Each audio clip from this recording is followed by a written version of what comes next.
La vérité est-elle un bien supérieur au bonheur? Thèse. La vérité est un bien absolu, tandis que le bonheur peut être illusoire.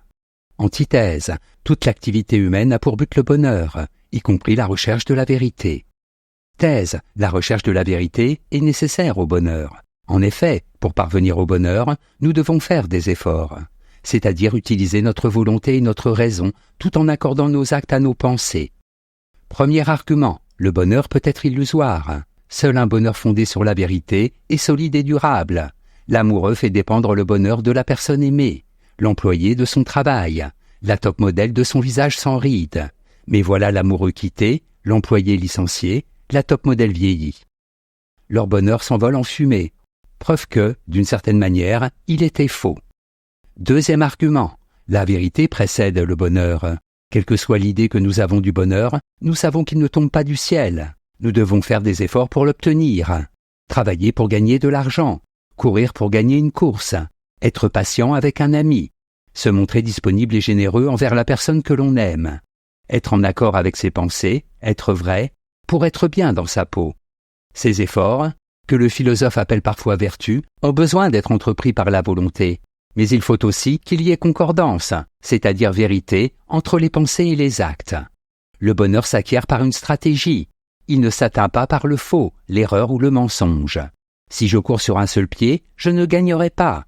Si je me mens à moi-même, je ne serai pas bien dans ma peau. Je ne serai pas heureux. On voit donc bien que la vérité précède le bonheur, et qu'elle lui est supérieure. En bref, la vérité est supérieure au bonheur, car elle est indispensable à qui veut être heureux. On ne parvient au bonheur que si nos actes sont en accord avec nos pensées, que si l'on est dans la vérité. Antithèse. L'intelligence doit être subordonnée à la quête du bonheur.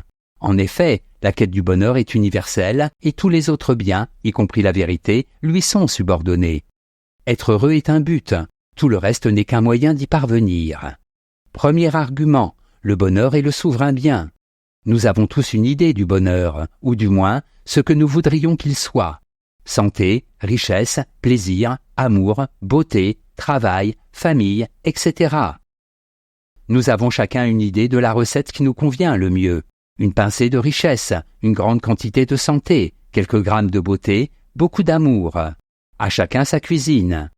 Ce qui semble universel, c'est que le bonheur est un bien recherché par tous les hommes, et qu'il prime sur tous les autres biens, y compris la vérité. Deuxième argument. La quête du bonheur est universelle. La quête du bonheur est évidemment une vieille histoire. Les premiers hommes, utilisant le feu pour se réchauffer ou cuire des aliments, ne recherchaient rien d'autre que le bonheur. Avoir chaud, manger, être ensemble autour du feu, c'est déjà répondre à des besoins. Et satisfaire ces besoins, c'est déjà un peu de bonheur. La philosophie, dès l'Antiquité, s'est elle aussi préoccupée du bonheur. Pour les eudémonistes, le bonheur est l'objectif de la vie morale, le but le plus élevé de la vie. La connaissance, la faculté de juger, la liberté, la vérité, tout a pour fin le bonheur. Pour les hédonistes, la recherche du bonheur doit constituer le seul objet et la seule fin de l'homme intelligent. En bref, la quête du bonheur est une sorte d'instinct qui conditionne tous nos comportements. La vérité, la raison, la volonté ne sont que des outils pour parvenir au bonheur.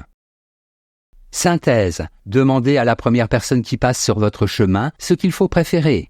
La vérité ou le bonheur? Elle optera sans doute pour le bonheur.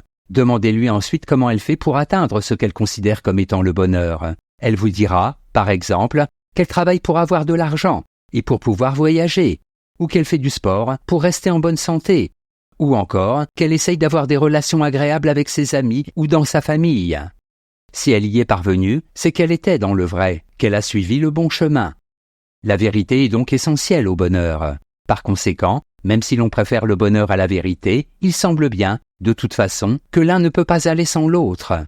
Si l'on préfère la vérité, il y a de fortes chances pour que cela nous apporte un peu de bonheur.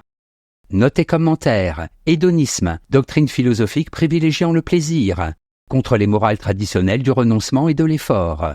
Eudémonisme, doctrine philosophique selon laquelle le bonheur, individuel ou collectif, est le but de toute destinée humaine. Ce terme, en principe, ne s'applique pas au bonheur procuré par un salut surnaturel.